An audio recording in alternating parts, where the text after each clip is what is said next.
Getting to school on time is part of being a good citizen. A good citizen is one who plays fair with others and does his part so that everyone can work and play happily together. Another battle in Southwest Florida over whether to teach critical race theory in our schools. A school policy that allows students to choose which pronouns they prefer to use. Marxism and postmodernism infiltrated your kids' school. My name is Krista Luis Cepero, and I am a first-generation American. My grandfather and his family fled Nazi Germany, and my mother and her family escaped communist Cuba. So when I saw communist and Marxist teachings were happening right down the road at my child's school, I couldn't look away. I couldn't be silent. I had to take a stand, and there's no way I could have been as prepared as I was if not for Moms for Liberty. The mission of M4L Academy is to educate, equip, and engage parents across America so that they can effectively impact education. We believe that when we fight for better education, we're fighting for the future of our country. For decades, radical ideologies have seeped into our local school system, and parents are just now discovering how bad it's gotten. That's why we launched M4L Academy, to shine a light and tell the truth to parents who are just waking up to what's really happening in our classrooms. The teachers' unions and authoritarian school boards don't want educated parents, they want compliance. So when your child is taught radical ideas stemming from critical race theory, restorative justice, or gender ideology, it's been impossible to find information on what these are. Parents are seeing assignments and lessons come home that are concerning, but they're told to sit down and go along with the program. But good parents will not allow their children to be harmed. At M4L Academy, you'll find smart books, seminars, classes, podcasts, reading lists, and so much more that will empower you to advocate for sensible education at your child's school. We've compiled the instruction manual for the most pressing topics your child faces in school. And we're excited to offer new programming this coming semester. In addition to our monthly book club and documentary watch party, we'll be revamping our 101 series, diving deep into each topic with subject matter experts. We're also launching a new monthly debate series that will take place in person on Capitol Hill in Washington, D.C. Guests with opposing views will hash out their differences in a live debate format, getting to the bottom of these difficult topics. M4L Academy is made by and for joyful warriors. We believe in cultivating engaged citizens, not enraged activists. We're here to fight and win. We hope you'll take full advantage of the resources we've created for you, and welcome back to class.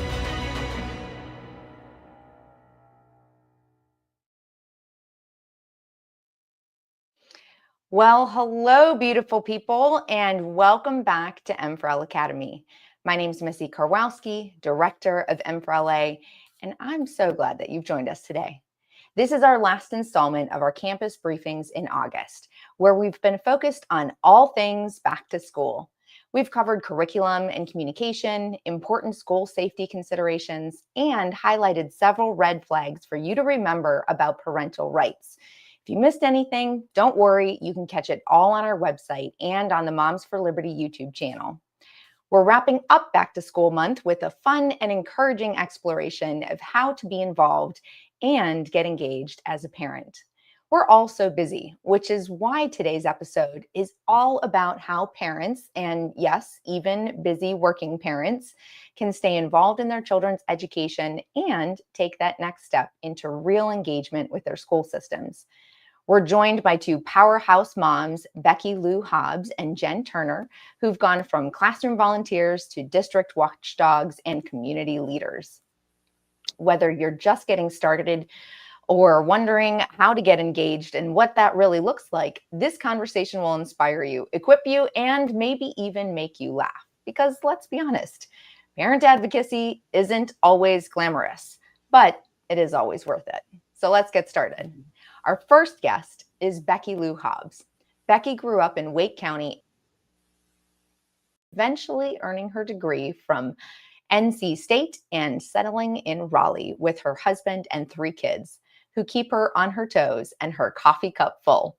When her children entered public school, Becky dove into PTA life, only to discover that academics had taken a back seat to agendas. Fueled by concern and a healthy dose of mom-powered determination, she became a vocal advocate during the pandemic, challenging school closures and mandates. This led her to co-found the Wake County chapter of Moms for Liberty in 2021, where she now serves as chair and helps shape state policy through the North Carolina Legislative Committee. Becky's work has helped advance legislation like the Parents' Bill of Rights and the Save Women's Sports Act. Proof that one mom's voice can echo all the way to the Capitol. So great job, Becky. Nice to be here, Missy.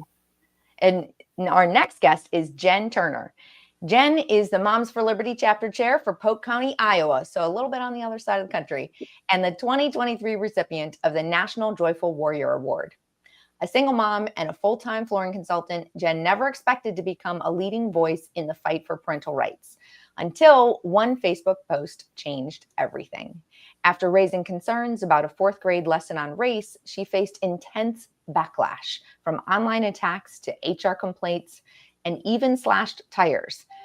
But instead of backing down, Jen leaned into her why, her son, Cooper, and became a fierce advocate for transparency, truth, and parental involvement in education. Since then, she's hosted presidential candidates, stood beside Iowa's governor at bill signings, and helped pass major legislation, including Iowa's Parental Bill of Rights and a Teacher's Bill of Rights. Her activism is fueled by grit, faith, and a deep belief that parents deserve a seat at the table, and that kids should never be taught to hate themselves or their country. Through it all, she remains grounded, joyful, and surrounded by a community of fellow warriors who know that defending children is always worth it. So thank you so much for joining us today, ladies. Thanks for having us. Good to be here.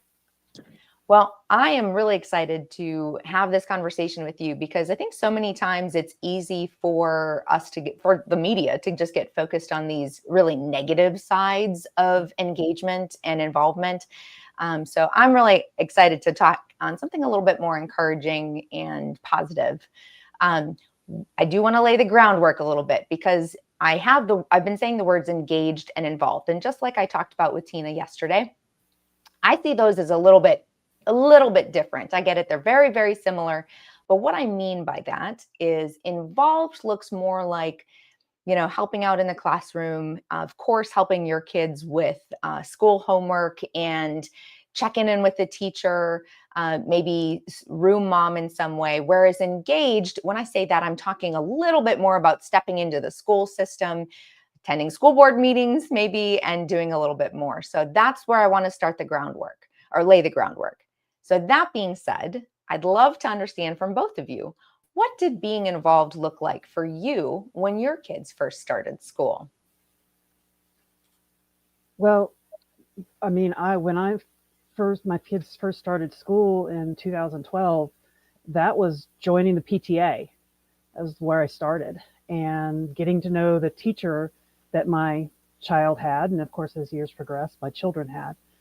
And it was just the way where I started to learn what the school needed, what the teachers needed, and how I could help out. Makes sense. We're talking about how we started, because getting my kid to school on time was how I started. That was my involvement. I love it. The conferences, but it was very low level now, from what I know now. Mm-hmm. So did you talk about going to conferences? That's a great point.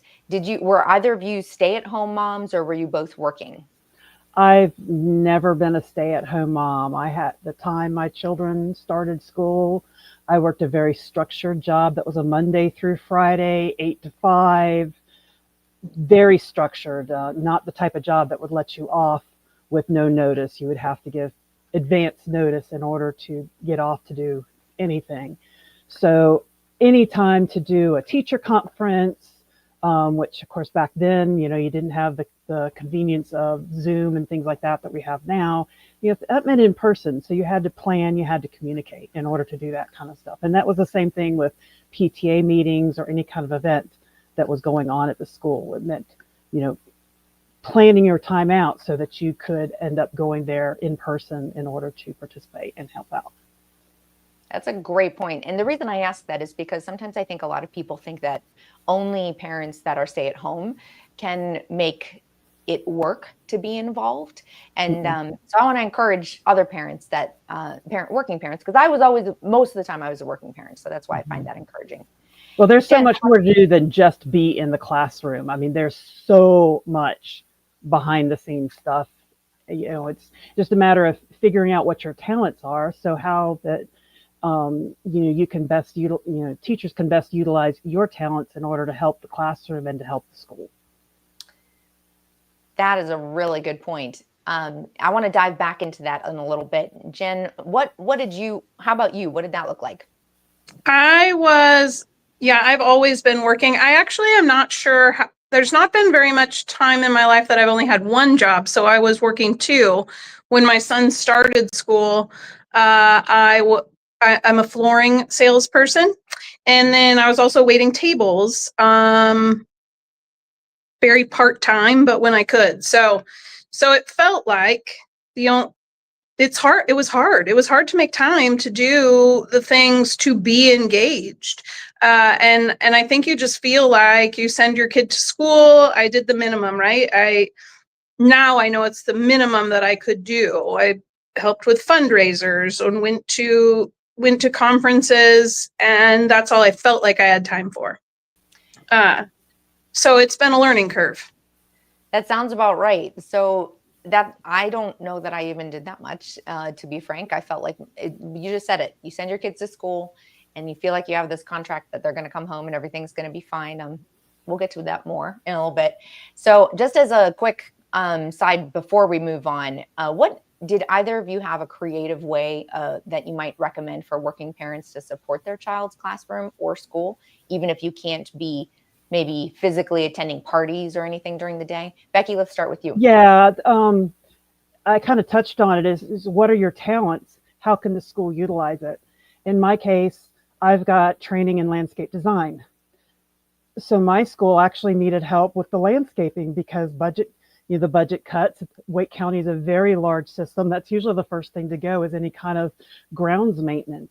So I organized what we call a yard mob. And for, 8 years, I can't remember exactly how long, I pretty much headed up our yard mob committee, where we spread mulch, we weeded, we limbed up trees, we built fences, we took care of the chickens, we built new chicken coops, we built raised planters, because they actually would have for the 4th and 5th graders gardening electives that the kids could do. So it was just a way of figuring out what we could do. And then my husband, who's got a background in theatrical lighting and construction, we helped with the plays to build sets and fixed the AV equipment on site, all that kind of stuff. So it's just a matter of what are your talents? How can it be used at the school? Because you have something that they can use. I guarantee it. I love that tip, because I don't think I would have necessarily thought, oh yeah, I could use these maybe hobbies or job or something that I kind of enjoy doing or I'm good at. Because after all, in my mind, I would say, oh, they've got that covered. No need for me to do that. So thank you for that. Jen, it sounds like, did you go beyond fundraising? How did you get involved? I just want to say, pass. Becky was raising chickens at her school, and I have nothing creative to add to that. So no. But you said fundraising. I'm not a great fundraiser, so that is your talent. Well, hold on. To be fair, our school had an unfundraiser, so we didn't have to collect money. You just had to give money so that we didn't have to sell things, and I think that's genius. We called it walkathon. Okay. So really, I didn't have to do much. I'm making myself sound better than I am. I love the unfundraiser. That is so appealing. I remember having to do fundraisers when I was a kid. And do you remember the little Weeble things? They were like a little puff ball. I don't know why everyone was obsessed with them, but I was. Anyway, so I'm sure I'm dating myself, and neither here nor there. Okay, so we talked a little about engagement and some of the ways to get involved.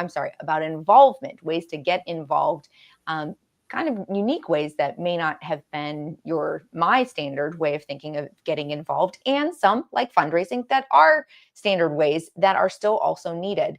So let's move on and talk a little bit about engagement. Now, I know, Jen, you've got a really interesting story where you went from a Facebook post to influencing presidential campaigns. So what was the turning point there for you? I wish I could tell you the turning point. It's been kind of a whirlwind of the last 5 years. I started with, I questioned some curriculum that happened in my son's 3rd grade classroom, and it blew up immediately. There was a play that they were watching, a virtual play they were watching, and that's when I knew I needed Moms for Liberty. I actually didn't know about Moms for Liberty. It was like God placed them in my lap right when I needed them, because I needed support and backup, and all of the people that came into my life after that fact, it was a total God thing, and that's where I am today. I don't know how much you want me to expand on that. Well, I think that's a pretty interesting start. I will say, did you expect by commenting on Facebook or making a post about it, did you expect that? No. I shared a news article, and it was about, it was called Kids Play About Racism. And they were showing it as a virtual field trip in the 3rd grade class, but parents didn't know about it. And so I posted it on a parents page and said, was anyone aware this was happening in class? And I immediately became the most racist person in my town, that I would question this. Well, my son is biracial, and I watched the play and I thought, I don't want him to sit in this class all day. In the class during this field trip. The most interesting part of that, though, was a dad questioned why we didn't have to sign a consent form for them to watch the field trip. And this was COVID time. And they said, well, we don't need your consent. It's a virtual field trip. And he said, but we needed to give it to you for the virtual Nutcracker. So why was this one different? And that right there was when my eyes were open to, why didn't they want parents to know what they were watching? So I watched the play, and I actually watched it with my son, and so we could have conversation about it. I'm not anti them showing things that I might not agree with in class, but I think that parents should be aware of everything that's happening. So you have the opportunity to, I probably would have kept my son home that day. It ended up not being at his school. It was another elementary school that the play was happening. I probably would have opted to keep him home that day. But I did watch it with him, because if all the other kids were watching it, I would want to be able to have our own conversations about it. So I think that's where people get, as long as you're involved in the classroom, there may be things you don't agree with, but parents have the right to know what's happening so that you can discuss them with your children. That is absolutely correct. And I do think it's really important to highlight that, by the way. It is actually a very good thing. It's very important to expose our children at an age-appropriate level and in an age-appropriate way to things that don't necessarily align with our values and beliefs, or what we agree with, because you have to help them start navigating that conversation and what that looks like. So I appreciate that perspective. I think that is just absolutely fascinating too, the way that experience went for you. And yeah, I think you touched on it there as well with the, oh, wow, it's that light bulb moment. Well, wait a second. Why didn't they ask us for the opt-out on that? So I'm going to move over to Becky, because you also had kind of a pretty crazy story where you mentioned researching thousands of policies. How do you even start with something? Did you know you were going to be researching thousands by the time you were done? Oh, if I had known where all the policies were when my kids started school, there would have been a lot of issues with my children that would have been averted. But, I'm in a very large school system. We have over 160,000 students. So it can be a little bit of an administrative monster. So, when my kids first started school, I had no idea where the policies were. Nobody ever, told me where they were. I ended up eventually finding them on my own when I started having some problems with my kids, but it wasn't until the 2020 when schools were shut down that I found where everything was and started looking through a lot of the policies and realized I had my son had been in an accident, found out that the school wasn't following the concussion policy because that was an issue. Realized that so many of the policies that our system has are actually not, they don't even write them. There's actually a school board association in North Carolina that writes most of the policies, and they will just take them, maybe tweak a few words, and then adopt them. So it's not even within our school system that these policies are being written. So, fast forward to last year, there was a lot of language being introduced that put our children at risk, put our kids in danger, especially our girls, of having their private spaces, have boys in their private spaces, such as bathrooms and on field trips.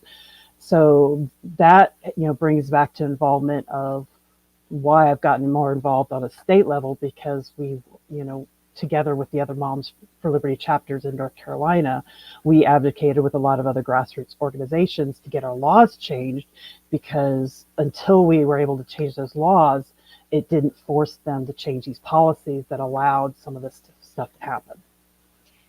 That is a fabulous boiled down journey or condensed story of your journey. Oh yeah, that's making it super short. Yeah, but you really highlight some important points there. First of all, that's a really very insightful to know that school boards don't always necessarily write the policies, that comes from other places. We have great organizations. And with the number of policies that we have in our system, because I've looked at some of the rural North Carolina, they don't have nearly the number of policies that we have. The teachers, the front line, they can't know all those policies. It's totally too much. Yeah, that actually, that's a point I wasn't even going to think. I did not think of, but that's an excellent point. I want to call out to folks that the way you may not know as well that we have other great organizations that create model policy that can be adopted, just like Becky was talking about there. We have one of them is Wisconsin Institute for Law and Liberty, has some great model policies, but just wanted to give a quick call out that we've got some other great organizations that work with us as well on those. So you started talking about getting involved, looking into the policies that you learned about the school boards, not necessarily writing them. I'm interested, clearly then both of you at this point are now going to the school board meetings. Sometimes that might feel really intimidating to people. So what advice would you give to parents who maybe now are just starting to decide they want to get engaged? What advice would you give to them if they want to attend their first school board meeting but are feeling intimidated or scared? First of all, they're just people. That's it. There's nothing special about the people that are on that board.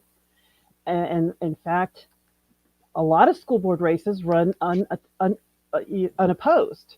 So that person may not have actually had any opposition to even get on that board. It was the only person that raised their hand to have that position. Entirely likely. There's nothing special about them, whether they're an attorney, a doctor, or just, an ordinary, worker of some sort. They're just a citizen that for some reason raised their hand to be on that board. And they know what they know, and there's a lot that they don't know. So don't assume that they know everything because they are on that board. There's a lot of intricacies of being on a school board, both from HR issues, organizational issues. You've got to think about it as running a company, but without the same kind of accountability on your return of investment. If you're a company, you have to produce a report to your stockholders as to what's your return on your investment. That doesn't work like that with a school board. They have budgets. You can look at the budgets, but they don't have to justify those numbers. That's a very good point. Then maybe that's something that we should be doing a little bit more of, right? How about you, Jen? What do you think? Do you have any advice for someone attending their first school board meeting? My very first school board meeting, I would not recommend to anyone. So that's not very encouraging. It happened to be one where there were protesters, and this was before Moms for Liberty, and I hadn't dealt with protesters before. So I get to the school board meeting, and they have megaphones and they're chanting and screaming, and it was awful. I went to the back of the parking lot. I remember calling my dad, crying, like, I can't do this. I can't speak in front of these people. And I did it. I will tell you, for my I think everybody's district is different. I think I probably have the most contentious district school board races in the state of Iowa, and it's not a huge district, but it's, I think every activist in the state of Iowa lives in my community. So it's interesting during school board race times. I can go speak at my school board meetings, but I get the most accomplished when I meet with them individually and am able to have conversations outside of the school board, and outside of speaking at them. So if there's a point that we need to get across, we will show up and speak at the school board meeting. But for us, speaking to board members, and not just board members, but administration, on a more personal level, and being able to have open dialogue works much better to get anything accomplished. That, I think, might be the theme that I've gotten out of the conversations with all of the chapter chairs in particular. It's one thing, there's a lot to be said about having the courage to go speak at school board meetings, especially in that kind of situation, even if it's not contentious and scary and having protesters. Many folks don't really enjoy public speaking that much. So that alone that part of it could be scary. But ultimately, you're making such a really important point that I just have to reiterate, that it's those relationships that you build and take that time to get to know the staff. That's where you get, that seems to be what everyone is saying. So I really appreciate you highlighting that. It's like you guys all know this so well. Okay, so you actually dispelled or answered one of the questions I was going to ask you as well, which is some myth about the school systems and districts that maybe people don't understand. So I appreciate you that you're like reading my mind. But I want to move over to talk maybe not quite as much scary, or maybe it could be a little, I don't know, shocking stuff. But let's talk about some of those fun mom moments and advocacy wins that we've had, because I know there's some pretty big ones that you've had throughout your time as chapter chairs. So coming out of just whatever you can think of, what was the funniest or most unexpected thing that's happened while advocating for your children? Becky? Yeah.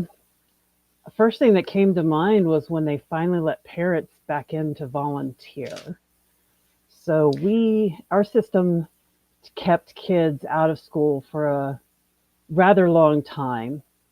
And then when they did let kids back in school, they didn't allow parents to volunteer or come into the school to actually do anything physically. You had to be a member of the teachers union in order to pass through the front door. So they actually let parents volunteer. It was Read Across America Week, and I quickly volunteered to read to my daughter's class.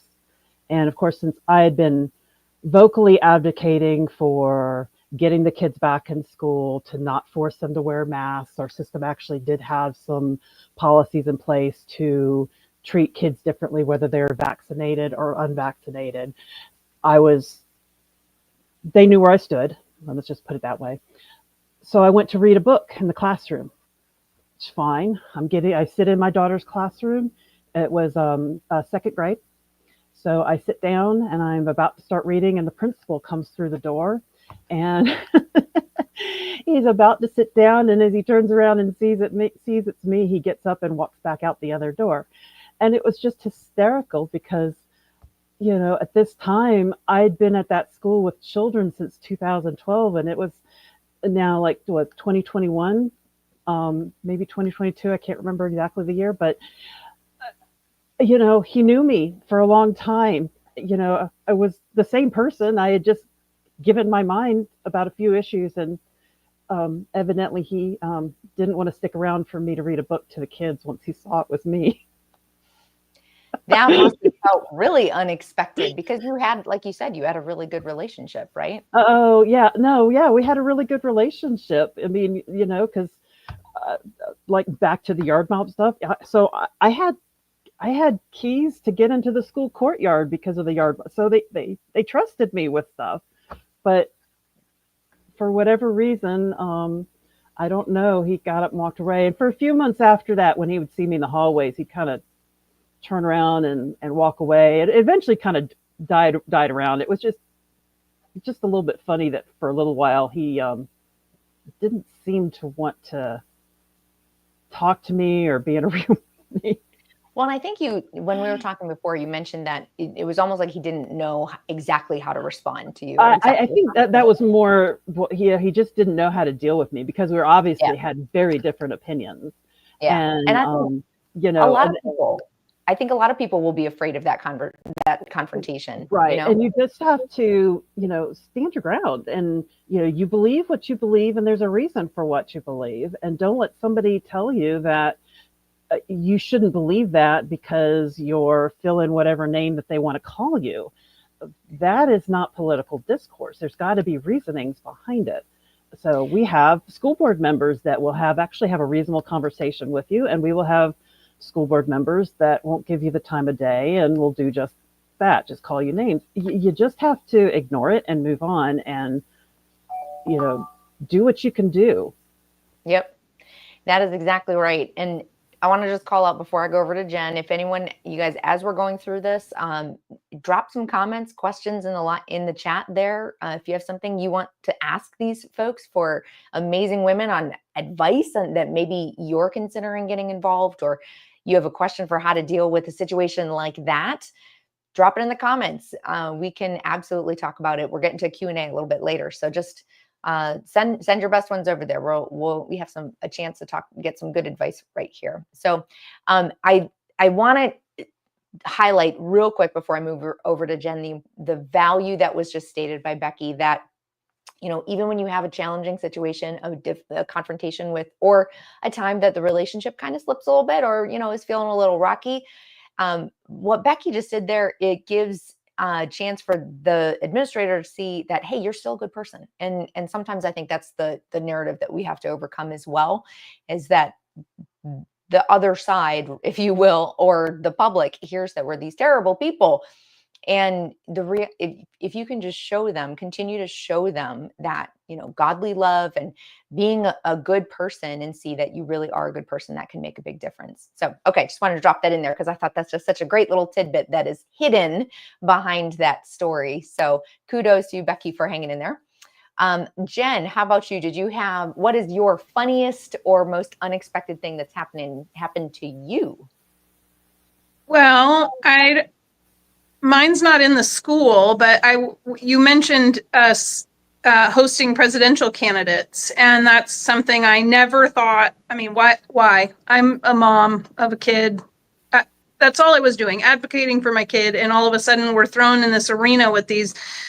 So if you know anything about Iowa caucuses, all of the candidates are here for like a year, a very, very long year too. And so we made it a point we met all of them. We went to events, we were invited to everything, but I got a phone call one day asking if I would go to a lunch with the former Vice President Pence. Yeah, okay, sure. So we round a couple moms up. Well, my job at the time is not, I try and keep this advocacy stuff out of my job. There are people that don't agree with me. It makes it very contentious at work. So I thought, okay, well, I can take my lunch break. I wasn't saying like, hey, I'm going to go to lunch with Vice President Mike Pence. So I thought I'll just sit in the background and have lunch and then come back. Anyway, I get there, And my stay in the background didn't work very well because they had Vice President Pence, our Attorney General Brenna Byrd, and Moms for Liberty Polk County Jen Turner next to Vice President Pence with all the news cameras. And so my incognito lunch was no longer incognito. So that was an interesting one. But we had a lot of fun during the caucus season and having a seat at the table, because obviously parental rights were a number one reason for during the campaign. So we had a lot of great conversations. Holy cow. That you kind of sounds like the way that I would have approached things too, very much like, oh yeah, I'm just going to go incognito and not worry about it. Not sit in the background.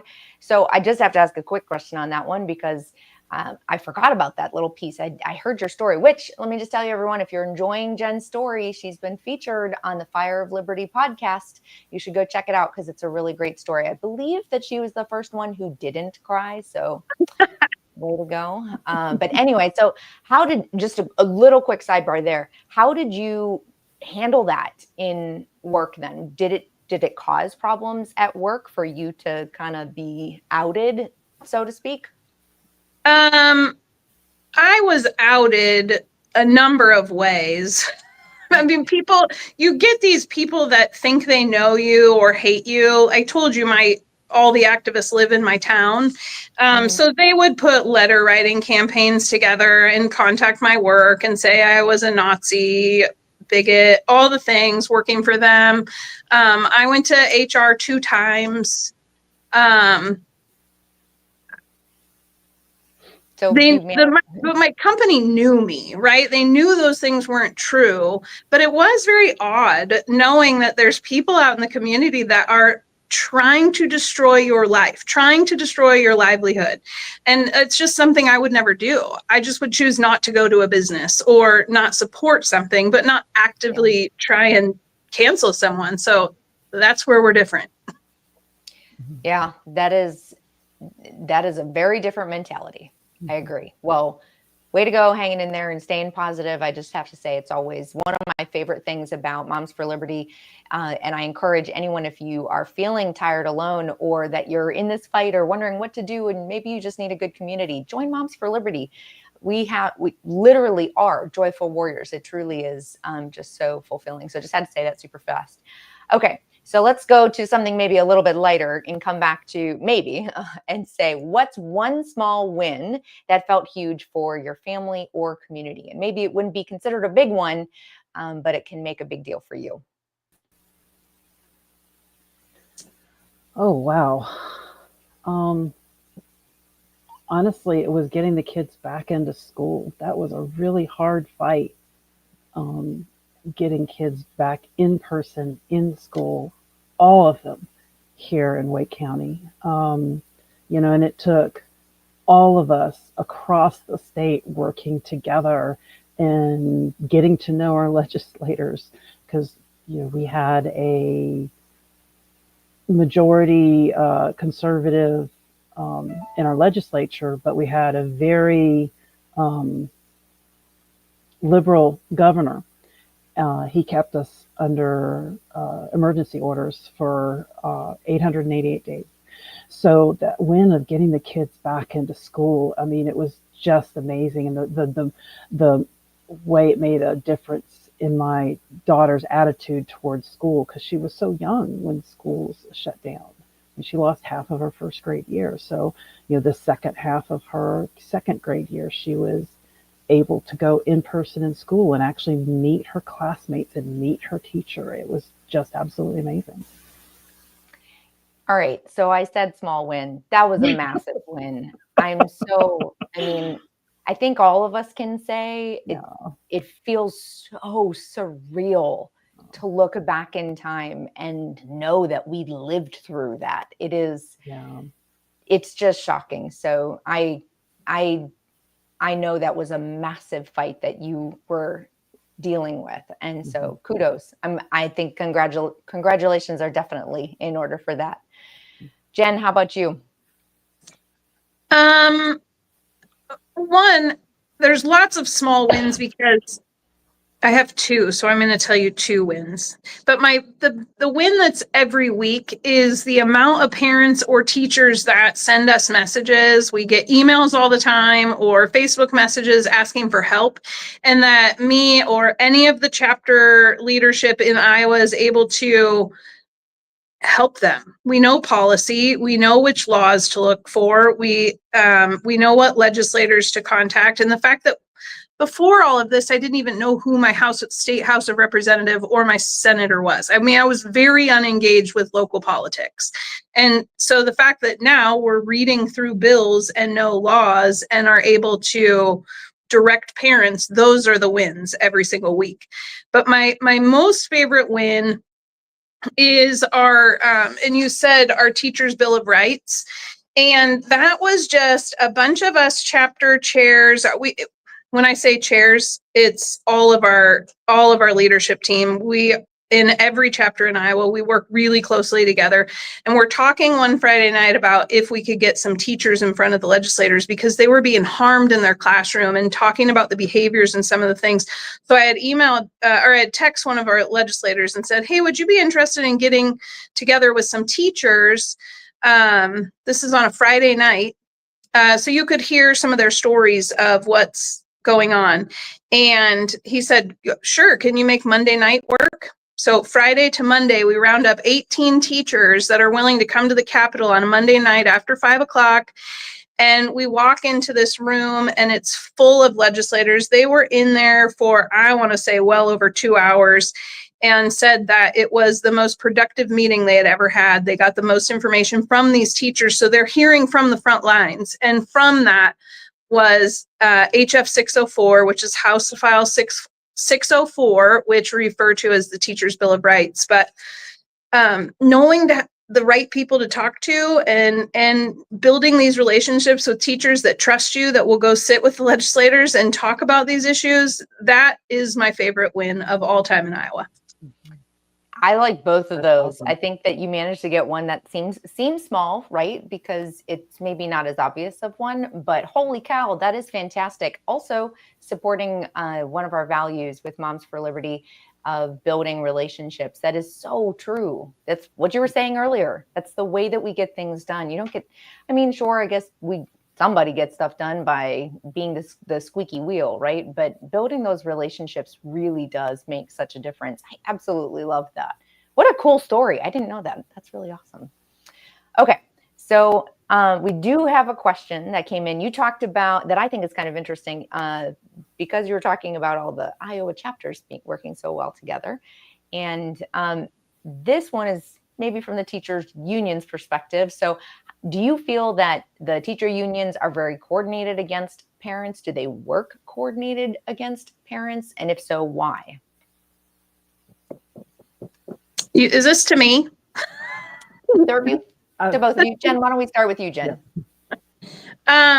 Yeah, it's crazy to me because I talk to a lot of teachers, maybe I'm not talking to the right ones, that say I'm not involved with the union. The more Iowa teachers that I talk to, the more I hear I'm no longer with the union or I'm not involved with the union. So it gives me hope that they're waking up. But sure, I do think they're working against teachers in general's best interests. So they're not just parents, or not working just against parents, unfortunately. Yeah, not just against parents. I think they work against teachers too. We did have an instance where a bill passed and a teacher,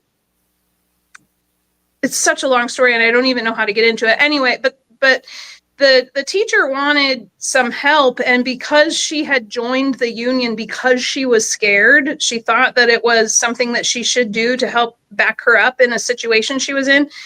It ended up working against her and she couldn't get the legal help she needed because of the teachers union. So yeah, we just haven't had the best experiences. Yeah. Wow. And here I talked to so many teachers and they are afraid to speak out because of the repercussions from the teachers union. And so much of the administration is embedded with the teachers union. they walk in line. I mean, if you were to come to one of our school board meetings, you could really visually see it. They've got, for such a small membership, I've been told that our teachers union membership is about 12 to 14% of the teachers in the state of North Carolina. They seem to have wield a lot of hold over the teachers and the administration for such a small percentage. That is surprising. It feels a little bit like a very famous, maybe other organization, but all right. So that kind of ties it, that you were just talking about blowback and people being afraid of getting attacked or if they speak out, in particular the teachers, if they say anything. So we have another question, and I think that you both can probably speak to this. What do we do when local school officials, like superintendents, actively attack and slander us when we stand up for families? Document, document, document. Document Talk all to me. those. What does that look like? What does documentation look like when you say that? Record it. You know, whether it's video, audio, if it's in print, get it. How does it violate your school's policies? How does it violate your state's laws? There are legal organizations out there that will help you with those types of cases if you document it. But let's say they're just calling you names. I'm sorry, people are just going to call you names. So, it's kind of hard to tell depending on what's going on. We've been called every name in the book when we go to the school board meetings here, both by the school board members themselves as well as members of the audience. And they're not supposed to do that, but it happens. You just ignore it, you smile, and you move on. But if it's really to the point where it's actually damaging your reputation and lies about who you are, and that's when you need to document and get in touch with a local legal professional to help you out. And I know Moms for Liberty does have resources that can help you, but like here in North Carolina, there's legal resources just here locally that we can use as well. I'm sure the other states in the union have similar things there. You just have to talk to other Moms for Liberty members, other grassroots organizations to find out who that is. That is fantastic advice. I think Tina said it, sticks and stones may break my bones, but words will never hurt me. In reality, they might hurt your feelings, but that doesn't mean you have to let it just roll off your back. And thank you for plugging the legal resources, because yes, I just like to call out to everyone. We do have a legal intake form that we will link in the show notes that you can submit with Moms for Liberty, so we can help you get connected to some legal assistance. Jen, what would you say to that? Well, my question would be, do they know you? Right? Ooh. Are they just saying these things about you because it's what they've heard or what they've read in the news, or do they actually know you as a person?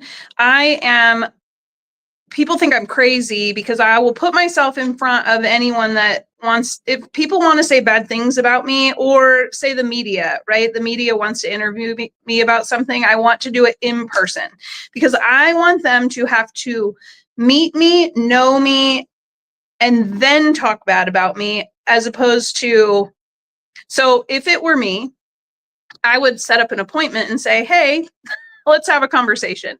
And then if they want to talk bad about me after that, follow all of Becky's advice. Document it. But first, I would make them know me. I love that. We're tying back in. I'm seeing a consistency here of building those relationships, and that puts the humanization back to us. That's a really important concept that people need to recognize, that the media and just kind of in general happens, right? Is we sort of dehumanize the other side in our minds. And you've just touched on a really, really important point for that. So, and document. I love that. That's a great point.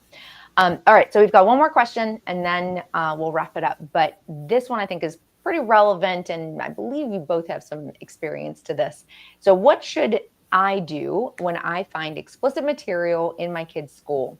There's a lot of news stories about this happening right now, but what happens if I actually find it? What should we do first?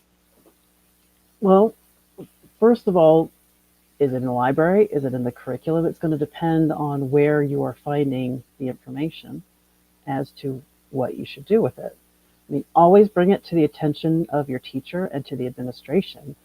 But, you know, if you're a parent with a child in school, you probably already have a gauge on whether they are supportive of the parental rights to, you know, you have your child not access inappropriate information.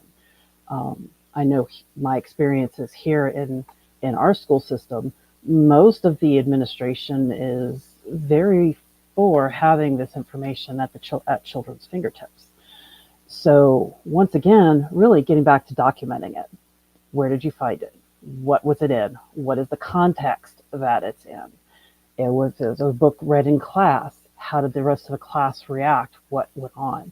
Because we did have an incident here where one of our members was substituting. They were reading a book in a classroom, and it spoke about masturbation.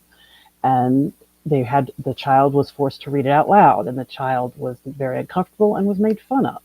So you have to document that. You have to be willing to stand up for the people that won't stand up, because I mentioned earlier that there's so many teachers in our system that are afraid.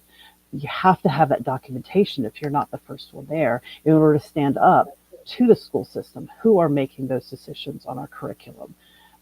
We don't have any kind of parents on a curriculum board or anything. It is all administratively done. So we as parents here in Wake County do not have any say or input regarding the curriculum other than what we provide in public comment or emailing our school board. So that's when it's very important to put that, send it to your school board to make sure that it's known.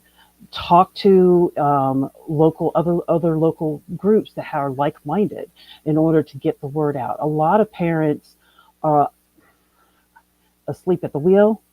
They're so busy in life, they're not paying attention, and they don't understand that that's there. And a lot of parents, once you make them understand that, hey, look at what's here in the schools, they will stand up with you. You're not necessarily as alone as some of the administrators may want you to feel. But, it goes back to document. And, here in our system, it's going to be different on if it's a curriculum or if it's in a library or something like that. It's actually very different processes. That is absolutely fantastic advice. And anything else for you to add there, Jen? Because that opt out. Yep. Opt out. And that helps your child. Share your opt out with your friends and all the people. But I would say too, we jump to a lot of conclusions to begin with, and have the conversation with the teacher, have the conversation with the librarian. If they're absolutely against it, but a lot of times I feel like some of this stuff slides through the cracks and maybe they're not aware. So give them the opportunity before you jump to conclusions that they were just providing this to your student, knowingly. So I would go up the chain of command, but I'd start with an opt out. And then lastly, I'd find my local Moms for Liberty chapter and ask for all their help. Yep. That's fantastic. I strongly recommend that suggestion. You reminded me of what Samantha was saying the other day, Samantha Lippert, a couple weeks ago. She talked about the importance of starting with your teacher, because it can be, it doesn't necessarily build a relationship if you're going right to the top of the chain of command. So, all right. This has been a fantastic conversation. So I just have to ask, is there anything that we didn't get to cover? Any final statements that you wanted, something maybe you wanted to touch on that we just didn't get to? Just the most important thing is be involved with your child's school, just like what we started talking about at the beginning. Get involved in whatever parent-teacher group that's available at your school. Get to know your child's teacher and what their needs are. Get to know the administration there. And Lord help you as your children progress through the school system. They get to middle school and then now they have 8 teachers as opposed to 1. Work hard. When they get to middle school, they might tell you that, oh, they're trying to fly on their own and they don't need you. Don't let them tell you about that. Try and keep you away. You're their parent, and just push through that and say, nope, I'm going to stay involved. And even when they get to to high school. There are different ways that you can get involved at each level, whether elementary, middle, or high school. It is going to look different, but you can still be there. You can still figure out how you can be a help to your children's teacher, understand what's going on in your child's education, and help out with the school as well.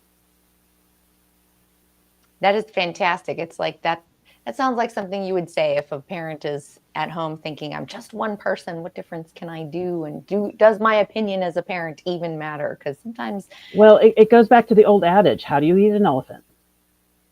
One bite at a time. Mm-hmm. I love that. Jen, any final thoughts? Everyone has to find their people.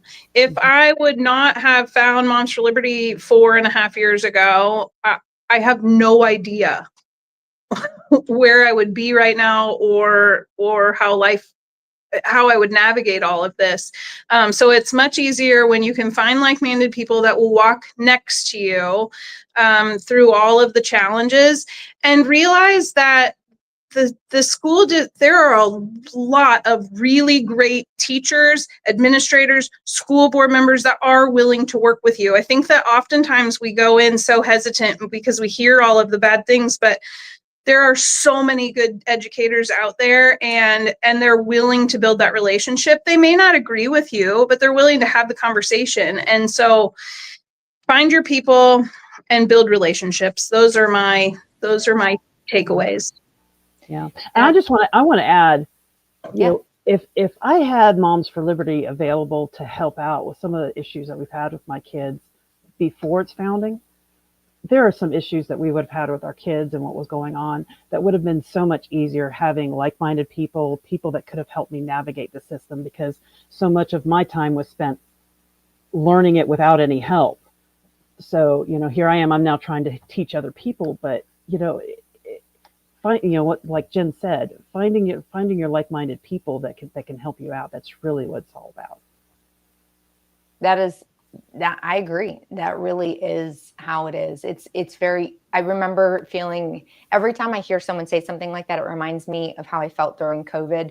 And I imagine I'm not the only person who felt this way, that we're sitting cooped up in our homes and watching all of this stuff happen on social media and the news. And it felt like there was a certain, doomsday feeling to it, that it was the end of the world.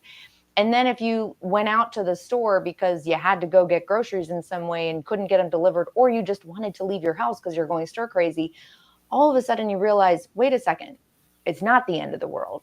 We are okay. We're going to be okay. Yep. And that's something that I feel can happen when people are just starting to wake up to what is going on with schools and kids, and being aware of what's happening in your schools. And again, not trying to say that it's terrible things everywhere, but it is still really important to stay involved and be aware of this. And you don't have to do it alone. And it makes all the difference in the world to have a supportive community. So I completely agree. All right. Well, thank you, ladies, both very much for joining us today. It has been absolutely inspiring, encouraging, and the perfect wrap up to our back to school month. We really appreciate it. Thank you, Missy. While today's conversation reminded us that being involved in your child's education isn't just about showing up, it's about speaking up and showing up. Whether you're helping with classroom crafts or challenging district policies, your voice matters. Becky and Jen showed us that advocacy for them starts anywhere. It can start with a question, a concern, or even a Facebook post that you definitely did not intend to be so intense. And it can grow into something really powerful. So if you've ever wondered whether you can make a difference, yep, you can. The answer is yes. Start small. Stay consistent, and remember, you're not alone. So if this has gotten you interested and maybe lit your fire, I want to encourage you to go over to momsforliberty.org and consider joining as a national member. Because again, you don't have to do this alone. It's absolutely fantastic. Plus, you're just in this great community of joyful warriors that seriously are just so encouraging. And it's just so great to have people that you can talk with and support you with whatever you're going through. So as a reminder, this was our back to school month. We focused on all things back to school. I hope you found it and useful and educational. There's some great resources at our website, including a really wonderful opt-out guide from Moms for Liberty. If you check out M4Lacademy.org, you can see that under our resource library in the back to school page. Upcoming in the rest of the fall, we've got some really exciting topics. So start in September, and yes, that starts next week. We are doing MAHA month. So MAHA at schools, with what's in our food, what's going on with pharma, and then some great ways that you can make some healthy decisions and other options. Then in October, we're moving over to EdTech, data collection, and AI, and that is a doozy of a topic.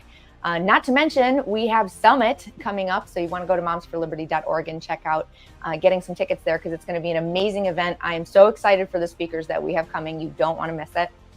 And then afterwards in November, we're going to move on to social media and gaming. And I know we all know the dangers of social media. I don't know if you fully understand the dangers of gaming. Don't worry, we'll explore it.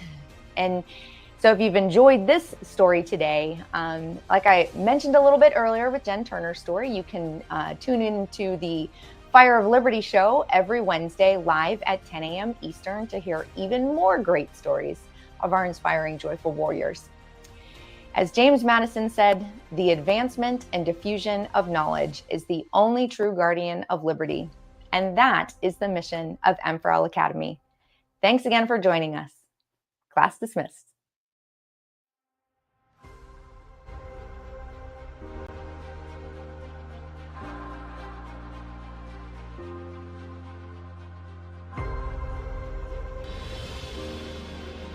Getting to school on time is part of being a good citizen. A good citizen is one who plays fair with others and does his part so that everyone can work and play happily together.